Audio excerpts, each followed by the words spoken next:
जब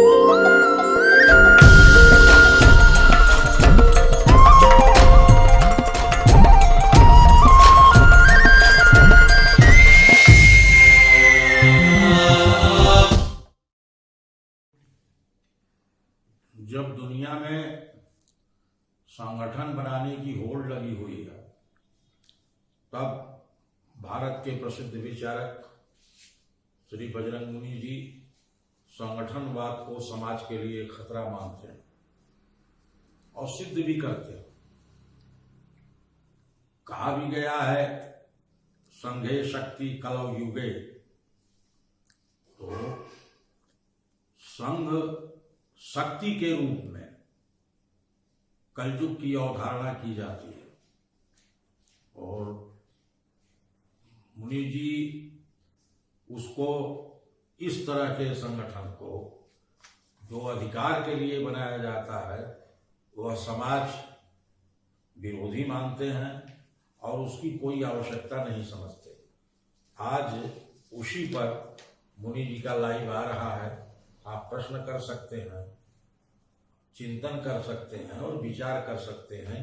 इसकी पूरी स्थिति है, मुनि जी अब अपना विचार देंगे। आज रविवार है और हम इस विषय पर विचार करने के लिए बैठे हैं कि संगठन और संस्था में क्या अंतर होता है, संगठन कितना उचित है, कितना अनुचित है, कितना घातक है। संगठन और संस्था में आमतौर पर लोग अंतर नहीं समझते हैं, लेकिन मेरे विचार में दोनों की सारी धारणा, सारा स्ट्रक्चर एक दूसरे के विरुद्ध है। संगठन अधिकारों के लिए संघर्ष करता है, संस्थाएं जो होती हैं वे कर्तव्य करती हैं। संगठन कमजोर लोग बनाते हैं मजबूतों से सुरक्षा के लिए और हमेशा कमजोरों का शोषण करते हैं, क्योंकि दुनिया में कोई भी व्यक्ति न मजबूत है न कमजोर है, वह हमेशा मजबूतों से कमजोर होता है, कमजोरों से मजबूत होता है। तो संगठन हमेशा सुरक्षा के लिए बनते हैं और कमजोरों का शोषण करते हैं। संस्थाएं जो होती हैं वो मजबूत लोग बनाते हैं कमजोरों की सहायता करने के लिए। कभी भी कमजोर लोग संस्था नहीं बनाते हैं, क्योंकि संस्था में मजबूत लोग मदद करते हैं। दोनों के बीच में अंतर है, बहुत बड़ा अंतर है दोनों के बीच में। संगठन में शक्ति होती है, जैसा कि आचार्य जी ने भी आपको बताया कि संगठन में शक्ति होती है और शक्ति सुरक्षा के लिए होती है। यदि हम और स्पष्ट समझे इस बात को, तो वैसे तो सारी दुनिया में, लेकिन हम भारत के परिप्रेक्ष्य में बात करें तो 3 आपको संगठन दिखते हैं। धार्मिक आधार पर कहिए या वैचारिक आधार पर कहिए, इस्लाम, साम्यवाद और संघ परिवार। ये तीनों संगठन हैं। इनका स्वरूप संगठन का है, ढांचा संगठन का है, कार्य संगठन का है। जबकि गायत्री परिवार अथवा अन्य कुछ आर्य समाज को भी आप संस्था कह सकते हैं। कुछ तो धीरे धीरे बदल रहा है उसका स्वरूप, लेकिन संस्थागत ही है। और भी आप संस्थाएं मान सकते हैं कई। तो वर्तमान समय में संगठनों की बाढ़ आ रही है और संस्थाएं लगातार कमजोर होती जा रही हैं।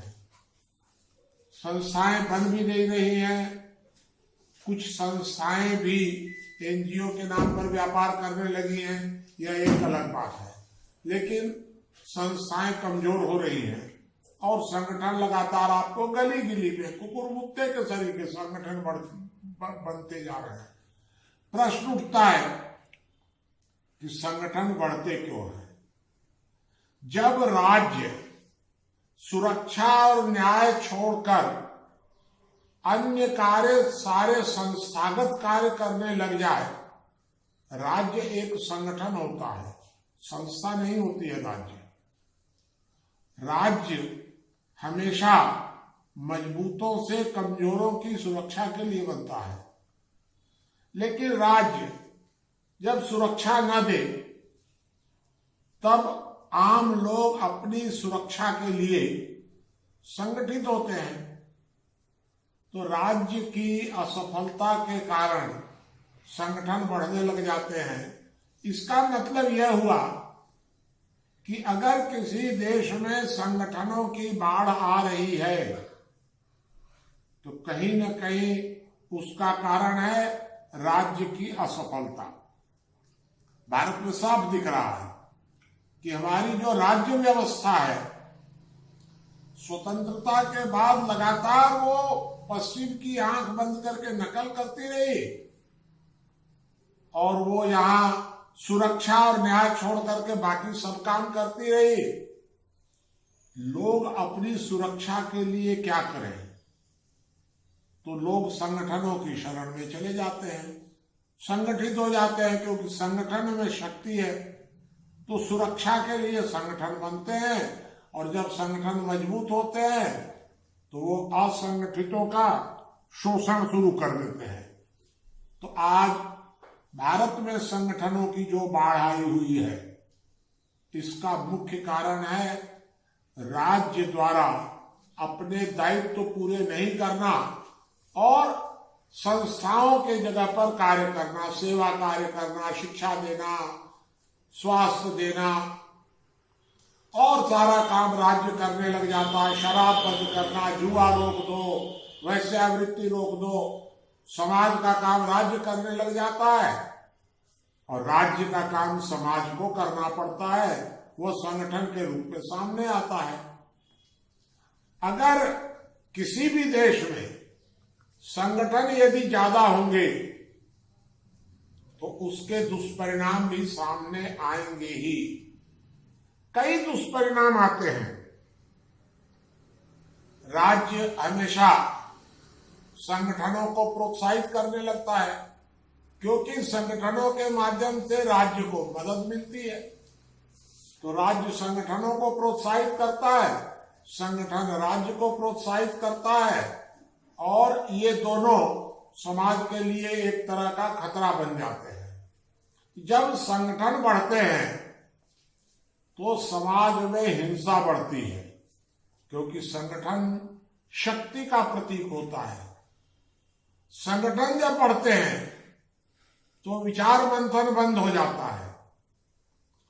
आप सोच लीजिए कि बहुत प्राचीन समय में शास्त्रार्थ के माध्यम से विचार मंथन होता था।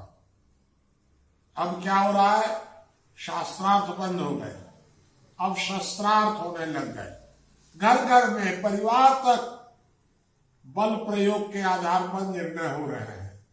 संसद में विचार मंथन की जगह बल प्रयोग हो रहा है। तो जब भी संगठनों की बाढ़ आती है तो समाज में हिंसा की मात्रा बढ़ती है। उसी तरह अन्याय, आज भारत की संस्कृति क्या बन गई है, मजबूतों से दबो और कमजोरों को दबाओ, ये एक पहचान बन गई है भारत की। तो आज आप समझ लीजिए, अन्याय को पाप नहीं माना जा रहा है। जो जितना ज्यादा संगठित है वह उतना ज्यादा सफल है, वह उतना ही ज्यादा लोगों को, कमजोर लोगों को दबा रहा है और अपनी सफलता पर अपने को गौरवान्वित अनुभव कर रहा है कि देखिए हम इतना बढ़ गए, हम सफल हो गए। तीसरी चीज, जब संगठनों की बाढ़ आती है तो चालाकी बढ़ जाती है, धूर्तता बढ़ जाती है, सत्य किनारे चला जाता है, प्रतिबद्धता बढ़ जाती है, अनुशासन बढ़ जाता है, क्योंकि संगठनों में तो अनुशासन होता है, स्वतंत्रता होती नहीं है संगठनों में। संगठनों में तर्क करने की छूट नहीं होती है। संगठनों में तो आपको आदेश पालन, आप इस प्रकार कहीं भी आप किसी भी संगठन में देख सकते हैं। तो आज भारत में अगर हिंसा, अन्याय अथवा चालाकी